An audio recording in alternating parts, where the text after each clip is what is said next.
The Sacramento Kings end this road trip winless. 0 wins, 0-6. They lose to the Washington Wizards tonight, 116-112. The good news, they're headed back home. Welcome in, Kings fans. Good news. Morgan Ragan. You said that. And Deuce Mason. Oh my goodness. I mean, a couple right? of things at the top. I'm sorry. I'm watching the end of this. Watching the fourth quarter of this game. Yeah. This is a close game, right? Washington did not play their starters in the entire fourth quarter. Yeah. The league's got to step in on this. This is January. It's not like you're. What are we doing here? Well, they're not playing Trae Young. They don't play their starters in a close game at all. And some of them, by the way, are young players, play like 19, 20 minutes. They were desperate to lose this game. I know, and the Kings went back to DeMar DeRozan and Zach LaVine even at the end of this game and still couldn't find a way to get the dub. No, and shout out to the Wizards bench, by the way, for going, I don't care about some stupid tank. I'm going to go out there and play my game and take advantage of the opportunity. Someone like Scal LaVine. Ooh, knocking down a big three. You're 13-7 tonight. Yeah. No, it was, you saw some good play from the Washington Wizards in that second half. It just was one of those games where I know if we had the opportunity to talk to a Kings player after this game, if they ended up pulling out the win, our questions weren't going to barely be about the game. It was going to be, what have the emotions been in the last 24 hours? How are you doing as a human being? Yeah. You know, you see these times come around, and I think at the end of the day, there's a lot of people that just say, it's a business, you know, it's coming. Sure, but it doesn't make it any easier. No, and I'm sure that's kind of the line that they would take too. But the reality of this situation is you are on a losing team, a team that's won 12 games this year, now has lost 9 straight games. Yeah. The trade deadline's in a few days. You just mentioned a few of their teammates just got moved. There's a lot of emotion behind it. And there's definitely, you know, their friends and family sending them text messages. You see this rumor? This is happening right now. So, yes, there is a lot going on. And then on the floor, being down not only the guys that you traded, no Westbrook, no Sabonis tonight. We saw lineups tonight that we have not seen at all this year. We're talking about the two-way contract guys in Plowden and Stevens getting time. We're seeing Devin Carter get some extended run. It was wild. It was, and let's take a look at crunch time because you can see some of the lineups that were late in this game. I had mentioned it. Zach LaVine and DeMar DeRozan did go back in to this game late to be out there to try and will the Kings to a dub. But the Washington roster, the young guys off the bench, they were playing some tough basketball. I mean, you had Sharif Cooper out there, Deuce, who's probably the smallest guy out there on the floor grabbing rebounds. He was huge. I mean, the guy also... Yeah, 6 foot, 7 rebounds in 13 minutes, including that big second chance late. But Debo and LaVine were really awesome in this game offensively. LaVine finished with 35. Debo had 32, including 17 in the fourth. Yeah, even when Zach took this three, I'm like, yeah, I get it. You're trying to get something to go. You're down 3. You were on a heater in that first half. You know, had a good offensive game. Just couldn't get that one to go. And then you see here, because the Kings have now lost 9 straight. Yes, it's the wrong kind of streaking. No, I would say that's accurate, yeah. That's the wrong kind of streaking, you're right.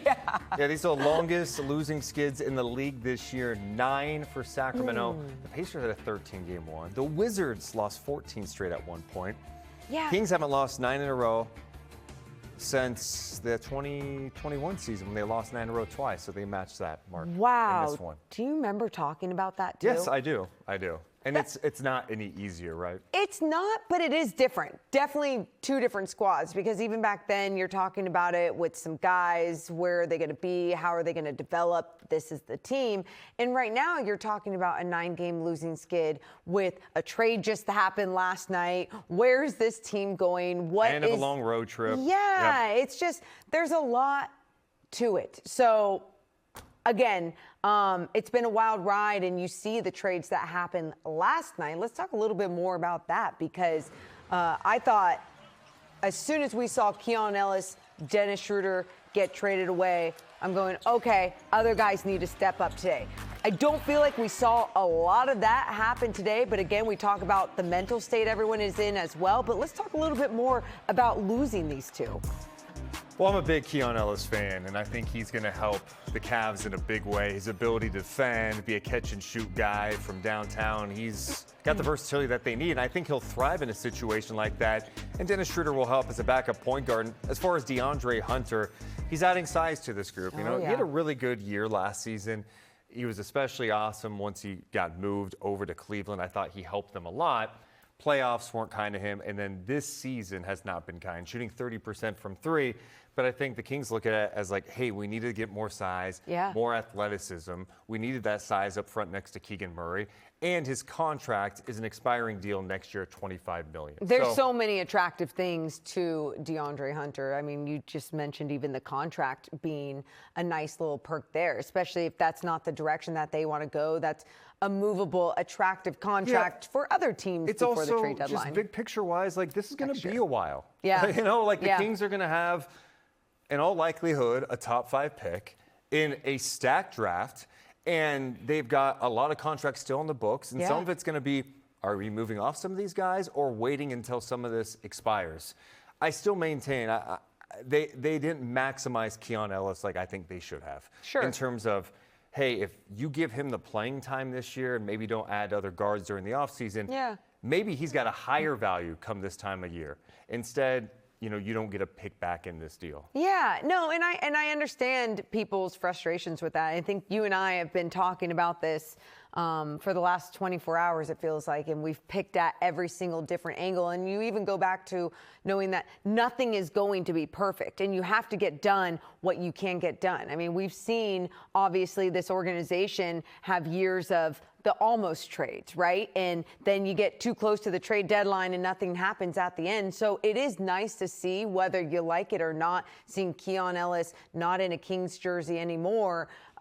It's good to see that the Kings are trying to make tweaks and moves before the trade deadline to what Scott Perry and his team want to do with this roster. And that's add length and add different things that fit today's NBA. I get it. And I also think from the Keon Ellis perspective, he's the type of player that I think can help a winning team more than he can help this team. 100%. You know what I mean? That he is the guy that he goes to Cleveland. He's going to get opportunity in the playoffs to go shine a little bit. And he's not raising the bar here in Sacramento, in my opinion. Over the years, there's so many players throughout Sacramento that come here and they have to play up. And they're not playing in the role or in the situation that they should actually play in to elevate their game. And I think Keon Ellis is a perfect example of that. Obviously, you saw when it was the Beam Team year and there was different pieces and the roster made a little bit more sense then to elevate Keon Ellis's game and not have to rely on him to do too much. And you're exactly right. It was going to be a lot more considering where this team is right now. Something else I wanted to talk about was Domas Sabonis, because he was a late scratch in this game. And then everyone's like, where is he? Why isn't he at the end of the bench? What's going on? And James Ham put out hearing that Sabonis is in Washington with the Kings, but he's getting treatment after being ruled out with that back soreness. I love this time of year because, you know me, I'm like looking at the bench going, is he on the bench? Where is he? Doing the Windhorse thing together.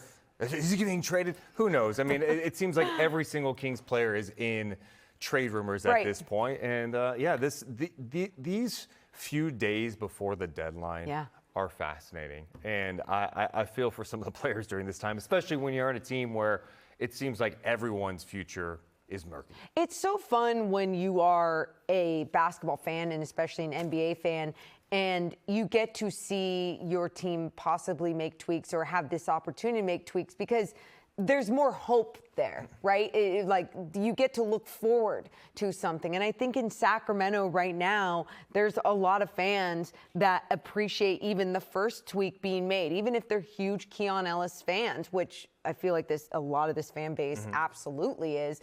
It's still nice to see that work is being done and work might not be finished.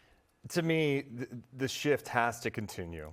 You have to keep playing the young guys big minutes here and get them the opportunity to grow. And then you just hope for some lottery luck and get a good pick because this draft class is stacked. Oh, it's Darren, fun. You see Darren Peterson yesterday? Well, I saw him for the 20 minutes. I don't care. And those 20 minutes were really nice. They were Is really he going to be ready nice. for 35 come opening night in October? You're crazy, man. You are crazy. Deuce, we're going to talk a little bit more about this game, the trade deadline, and so much more when we come back. Kings fall 116-112.